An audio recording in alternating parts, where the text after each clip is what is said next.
Social bonds theory and deviant behavior in juveniles. Social bonds theory. According to social bonds theory, most crimes are committed due to a lack of control. This theory explains why some people abstain from crime rather than commit it. Social control results from socialization, the process by which individuals develop the concept of good and bad. In the early formulations of the theory, this understanding of the difference between good and bad formed the basis of internal self-control. Travis Hirschi significantly contributed to developing social bonds and social control theories. His theory of social connections is predicated on the fundamental tenet that people have a propensity toward criminal behavior. Hirschi's 4 conditions for deterring juvenile delinquency are attachment, commitment, engagement, and belief. Attachment refers to a person's emotional bonds with others, since an individual with good relations with people will not want to do something that can damage or destroy them. Commitment refers to the extent to which a person is willing to follow a conformist line of behavior, following socially recognized rules, goals, or activities. People are more likely to conform to specific rules of behavior to get things done.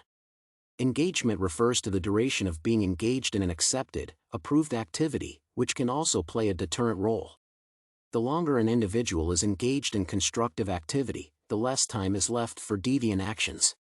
Belief is associated with the strength of a person's views and faith regarding the need to comply with social norms and rules of behavior. Later, Hirschi, together with Gottfredson, developed the social bonds theory into a theory of self-control. This theory is based on one of the most important consequences of the socialization process, which manifests itself very early in a child's life. According to the theory, individuals with low levels of self-control are more likely to be drawn into criminal activities. A low level of self-control develops mainly due to the improper upbringing of a child. Children whose parents do not pay enough attention to their upbringing are more likely to become prone to criminal activity. The self-control theory makes it possible to explain the variety of criminal behavior and a person's tendency to reoffend.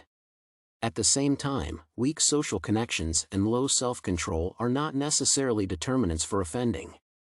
Nevertheless, the relationship between these factors and deviant behavior is quite apparent. The juvenile justice system is broken. Social control is a mechanism for ensuring compliance with social norms and influencing the violation of these norms. As Cheung and Cheung point out, the main reason juveniles commit crimes is their low level of self-control.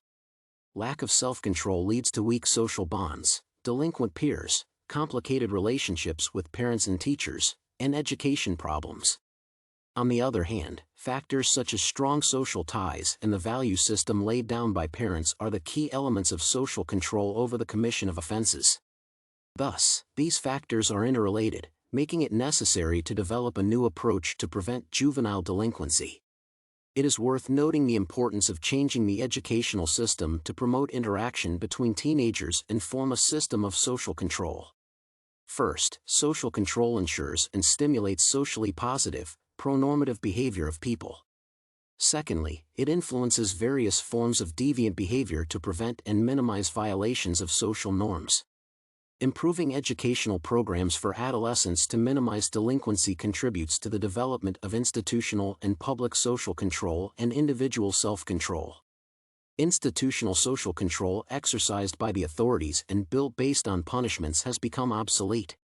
Instead, it is necessary to build a system in which a teenager who has committed a crime or has a predisposition to commit a crime must be integrated into society. Proper education and healthy relationships with peers will help avoid reoffending among juveniles. Moreover, this approach can also stop juvenile offending before youth enter the juvenile justice system. The need to raise the level of self-control in adolescents, who, under the influence of social factors, are more prone to commit crimes, is crucial for reducing juvenile delinquency. Since juveniles are often predisposed to commit crimes based on the social characteristics of their environment, education can be considered the primary method of controlling such teenagers. Why teens commit crimes? Examining the stories of Patrick and Gabe, who were accused of committing a crime, and analyzing the attachment of these adolescents, which is the emotional connection of a person with other people, it can be noted that both teenagers had good relationships with their families. Nevertheless, their key to committing a crime was their relationship with peers. In addition, both teenagers' commitment and engagement are worth noting since both were involved in deviant activities. Commitment to a conformist line of behavior has dropped significantly due to the pandemic. Adolescents have fewer social connections and services, like education, which could prevent them from committing crimes. Moreover, the example of Gabe and Patrick shows how being involved in convention activities helps prevent reoffending. Getting an education, a job that one enjoys, or, in the case of Patrick, joining an army creates stronger social bonds and increases the individual's self-control, reducing the likelihood of committing a crime. Moreover, Gabe notes that many teenagers know the laws and concepts of good and bad, and know right and wrong. However, they rarely take this into account when deciding to commit crimes. Furthermore, this pattern is reflected in the study by Bouffard and Rice, in which most adolescents answered that even though they knew the law, it had little significance for them at the time of the crime. Despite understanding social norms of behavior and the law, adolescents' belief in the need to comply with social standards and rules is relatively low. However, along with the development of social connections and an increase in self-control, the conformist position of the individual is also strengthened. Thus, the more Gabe and Patrick integrated into society through education, work, or joining any social group, like the army, the greater their belief in conventional values became.